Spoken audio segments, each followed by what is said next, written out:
اور 15 شعبان میں جو روایتیں ہیں ان بہت سی روایتوں کو ضعیف کہنے والے کہنے دیجئے اور اس کو کمزور بتانے والے بتانے دیجئے، لیکن یہ ایک وہ حدیث جس پر تمام محدثین کا اتفاق ہے، جس پر تمام محدثین متفق ہیں، وہ یہ ہے کہ شعبان کی 15ویں شب اللہ تبارک و تعالی تمام مسلمانوں بندوں کی مغفرت کرتے ہیں جو مانگتے ہیں، سوائے اور اس طرح سے مغفرت فرماتے ہیں کہ جس طرح سے بکریوں کے جھنڈ سے جھنڈ ہوتے ہیں اس طرح سے ان بکریوں کے جھنڈ پر بھی جو بال ہیں اس کی عادت سے اللہ تعالیٰ مغفرت فرماتے ہیں۔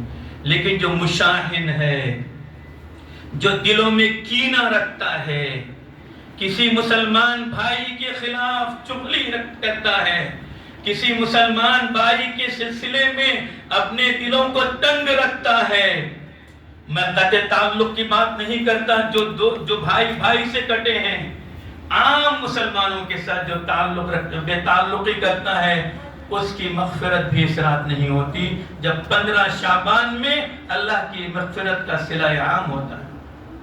اور پھر رمضان جب ختم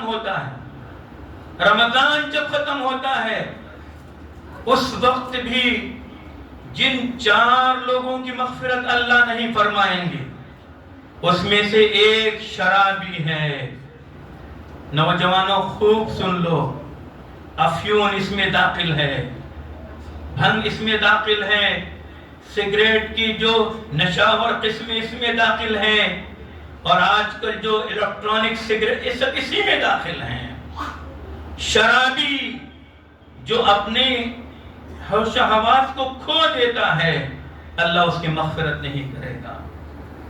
اگر عادت ہو تو فیصلہ کر لو، اگر کچھ اس کے قریب جاؤ ہو تو آج توبہ کر لو۔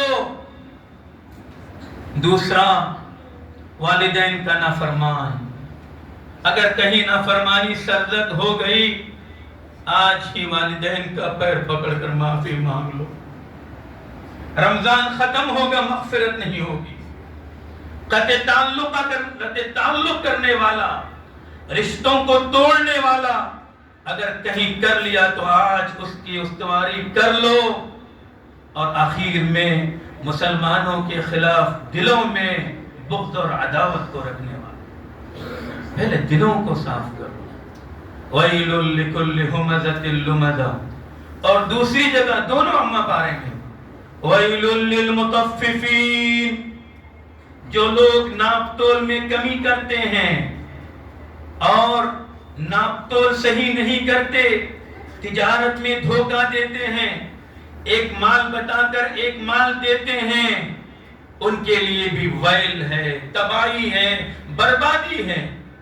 لہذا یہ قرآن پاک جس کی نسبت رمضان سے جڑی ہے، اور قرآن پاک جو حضرت محمد الرسول اللہ پر غار حرا میں جبریل امین کے ذریعے آپ کے قلب اطہر پر اتارا گیا، یہ تختیوں پر اتارا نہیں گیا، یہ طور کی پہاڑی پر نہیں اتارا گیا، یہ تختیوں پر نہیں اتارا گیا، بلکہ یہ حضرت محمد الرسول اللہ صلی اللہ علیہ وسلم کے قلب اطہر پر اتارا گیا۔ پھر آپ نے اس کو یاد فرمایا، صحابہ نے اس کو یاد فرمایا۔ جتنے حفاظ کرام بیٹھے ہیں مبارک ہیں یہ کہ ان کو نسبت عالی حاصل ہے، جو نسبت حفظ قرآن کی ہے، جو کلام پاک کو یاد کرنے کی نسبت ہے، اس سے عالی کوئی نسبت ہو نہیں سکتی۔ آپ کا ایک بیٹا ڈاکٹر ہو، ایک انجینئر ہو، اور ایک سائنٹسٹ ہو، اور ایک صرف حافظ قرآن ہو، آپ کے لیے افضل بیٹا وہ ہے جس نے صرف قرآن پاک کو حفظ کیا۔ یہ آپ کے نجات کا ذریعہ ہے، آخرت میں آپ کے سروں پر تاج رکھنے کا یہ ذریعہ بنے گا۔ لہذا اس حافظ قرآن کا اکرام کیجیے، اس کی عزت کیجیے، اسے احترام کے مقام پر پہنچائیے، اور کچھ کمیاں ہیں، بتقاضۂ بشری اس کی اصلاح کی کوشش کیجئے، لیکن جب آپ کا بیٹا حافظ قرآن بن چکا، اس کے لیے آپ سے بڑھ کر کوئی نعمت، اس سے بڑھ کر کوئی نعمت نہیں۔ تو یہ قرآن پاک کا تحفہ جو اللہ کا کلام ہے، جو محمد الرسول اللہ صلی اللہ علیہ وسلم پر اتارا گیا، 23 سال کے عرصے میں اتارا گیا، 13 سال مکہ المکرمہ کی زندگی میں، 10 سال مدینہ منورہ کی زندگی میں، مکہ المکرمہ میں عقائد کو مضبوط کیا جا رہا ہے، ایمان کو مضبوط کیا جا رہا ہے، مصیبتوں پر برداشت کرنے کو سکھایا جا رہا ہے، انبیاء سابقین کے واقعات بتائے جا رہے ہیں، جہنم کا نظارہ کرایا جا رہا ہے، جنت کی خوشخبریاں دی جا رہی ہیں، اور لوگوں کو کفر کے اس ماحول میں اللہ سے قریب کرنے کا طریقہ بتایا جا رہا ہے، لیکن ابھی روزہ نہیں آیا، ابھی زکوٰۃ نہیں آئی، ابھی حج فرض نہیں ہوئی، بلکہ تمام مدینہ المنورہ کی زندگی میں 10 سال کے عرصے میں مکمل ہوتے ہیں، لیکن سب سے پہلا مقام دل کو بنانے کا مقام ہے، دل کے اندر اللہ کو اتارنے کا مقام ہے، دل کے اندر جہنم کے خوف کو بٹھانے کا مقام ہے، جنت کے شوق کو بنانے کا مقام ہے۔ جب یہ تمام مراحل بنیں گے، عبادات کے مراحل آسان ہوں گے۔ صحابہ نے پہلے دل پر محنت کی، دلوں کو اپنے مضبوط کیا، پھر ان کو نماز ملی تو قبول کیا، پردے کے احکامات آئے تو قبول کیا، شراب حرام ہو گئی تو چھوڑ دیا، زکوٰۃ فرض ہو گئی تو ادا کر دیا، روزے آئے تو بخوشی قبول کر لیا، حج کا فریضہ آیا تو اس کو قبول کر لیا، احکامات آئے بعد میں، ایمان بنا پہلے۔ یہ قرآن پاک کا پیغام ہے، ہم قرآن پاک سے قریب ہوں، قرآن پاک کو سمجھنے کی کوشش کریں، قرآن پاک پر عمل کرنے کی کوشش کریں۔ یہ قرآن پاک جس کے لیے ہم روزانہ ہر نماز میں دعا کرتے ہیں یا نہیں کرتے؟ ہر نماز میں ہم دعا کرتے ہیں، اہدنا الصراط المستقیم، اللہ ہمیں سیدھا راستہ عطا فرما، صراط الذین انعمت علیہم، ان لوگوں کا راستہ جن پر تو نے انعام کیا، غیر المغضوب علیہم، نہ کہ ان لوگوں کا راستہ جن پر آپ کا غضب نازل ہوا، ولا الضالین، اور نہ گمراہوں کا راستہ۔ آمین۔ اللہ ہماری دعاؤں کو قبول فرما۔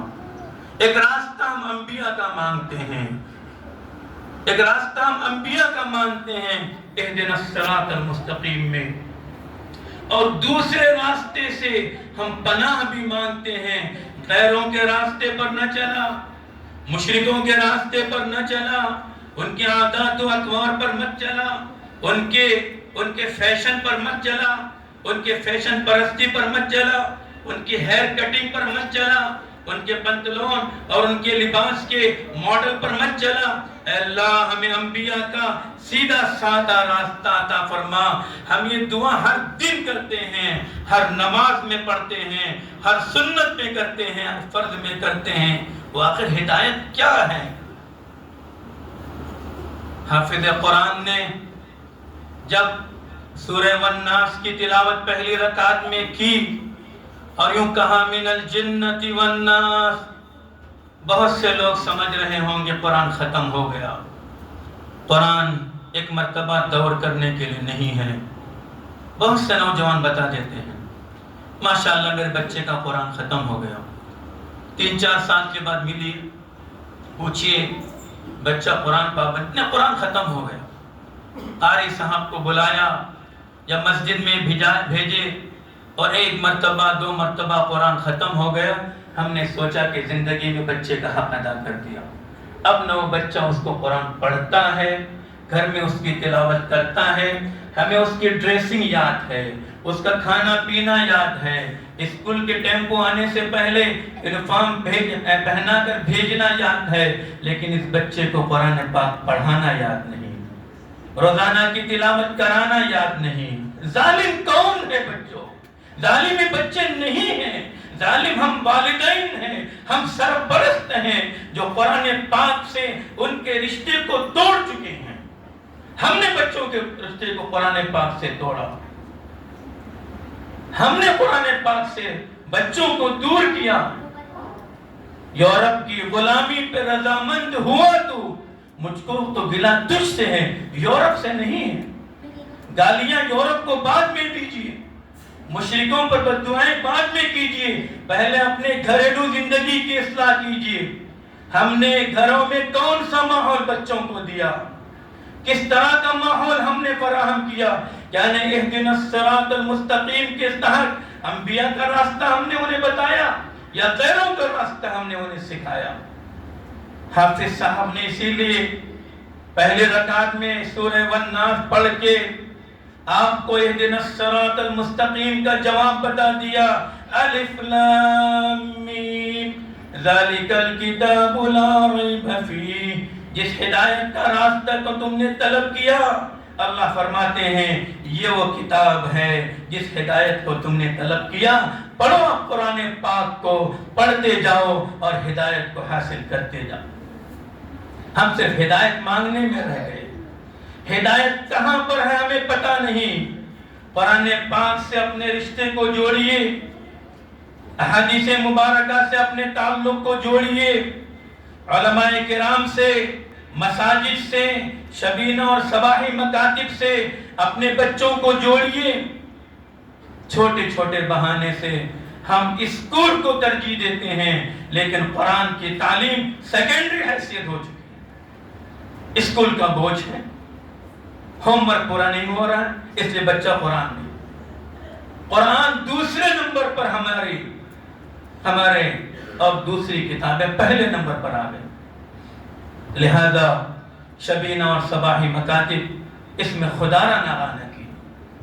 بچے بالغ ہو جائیں گے، یونیورسٹی میں پہنچ جائیں گے، آپ کے ہاتھ سے نکل جائیں گے، پتہ نہیں کس کو ایجوکیشن میں جا کر، کس سہیلی کے اس میں پڑھ کے بچہ کہاں سے کہاں پہنچ جائے اور بچی کہاں سے کہاں پہنچ جائے۔ تعلیم کا نعرہ ہے، تعلیم دیجئے، پاکیزہ ماحول میں دیجئے، کو ایجوکیشن کو ہٹا کر دیجئے، صاف ستھرے ماحول میں دیجئے، بچیوں کو الگ دیجئے، بچوں کو الگ دیجئے، تاکہ پراگندے ذہن میں تعلیم حاصل نہ کریں، بلکہ صاف اور شفاف ذہن میں ہمارے بچے اور ہماری بچیاں تعلیم حاصل کر سکیں۔ پھر شکایتیں کہ بچے بے راہ روی ہو گئے، بچیاں ہاتھ نہیں آ رہی ہیں۔ لہذا قرآن کا پیغام یہی ہے کہ اہدنا الصراط المستقیم پر عمل کریں اور قرآن پاک سے اپنے رشتے کو جوڑے رکھیں۔ جہاں جہاں پر قرآن پاک کے دروس ہوتے ہیں ان مجالس میں بیٹھنے کی اور اپنے بچوں کو بھیجنے کی فکر کریں۔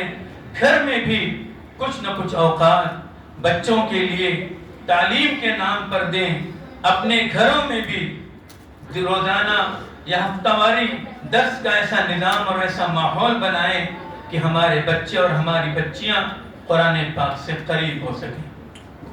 پیغام یہی ہے کہ ہم آج کی رات فیصلہ کر لیں کہ اگلے سال تک ہم اس سرزمین پر رہیں گے یا نہیں رہیں گے۔ آج ہمیں اپنی زندگی کو تبدیل کرنے کے لیے اللہ نے ذلیل موقع دیا ہے، ورنہ زندگی کیا ہے؟ یہ سانس باہر ہے، زندگی ہے، یہ سانس اندر ہے۔ تو انسان موت کے گھاٹ اتار جاتا ہے، نہ ڈاکٹروں کا کوئی عملہ، ڈاکٹروں کا کوئی اس میں دوا کام آ سکتی ہے، نہ اس میں کوئی ترکیبیں ساتھ آ سکتی ہیں۔ دعا کیجیے کہ اللہ تعالی ہمیں، ہماری نسلوں کو، بچوں کو جب تک دنیا میں باقی رکھے، ایمان پر باقی رکھے، اعمال صالحہ پر استقامت کے ساتھ باقی رکھے، اور دین اور دعوت کی محنت کے ساتھ اللہ تعالیٰ باقی رکھے، اور دنیا سے لے جائے ہمیں اور ہمارے بچوں کو، ہماری نسلوں کو تو اس حال میں لے جائے کہ ہم اللہ کو راضی کر چکے ہوں، اللہ ہم سے راضی ہو چکا ہو، ہماری زبانوں سے کلمہ طیبہ لا الہ الا اللہ محمد الرسول اللہ اور کلمہ شہادت اشہد ان لا الہ الا اللہ و اشہد ان محمد الرسول اللہ جاری ہو اور ہم سب کا خاتمہ بالخیر ہو. دعائیں کریں خصوصی بھی جو حالات عالم اسلام کے بھی ہیں، عالم عربی کے بھی ہیں، جو حالات ہندوستان کے بھی ہیں، اپنے گاؤں کے بھی ہیں. حالات سے گھبرانے کی ضرورت نہیں. حالات آئے تھے، آئیں گے، آئے ہیں، یہ اللہ کا دستور ہے. احسب الناس ان يتركوا ان يقولوا آمنا وهم لا يفتنون. اللہ کا دستور ہے، قانون ہے. اللہ اہل ایمان کو آزماتے ہیں اور تپاتے ہیں اور ہمارے لیے امتحان کا ایک موقع ہے. اللہ نے ایسے حالات پیدا بھی کیے ہیں، آگے بھی آئیں گے اور اس وقت ہم جی بھی رہے ہیں. دعائیں بھی کریں، کوششیں بھی کریں. اللہ تعالیٰ اس رمضان کے ختم ہونے سے پہلے ہم سب کے والدین کے متعلقین کی پوری امت کے اللہ مغفرت فرمائے. وآخر دعوانا ان الحمد للہ رب العالمین وصلی اللہ علی سیدنا محمد وعلی آلہ وصحبہ اجمعین.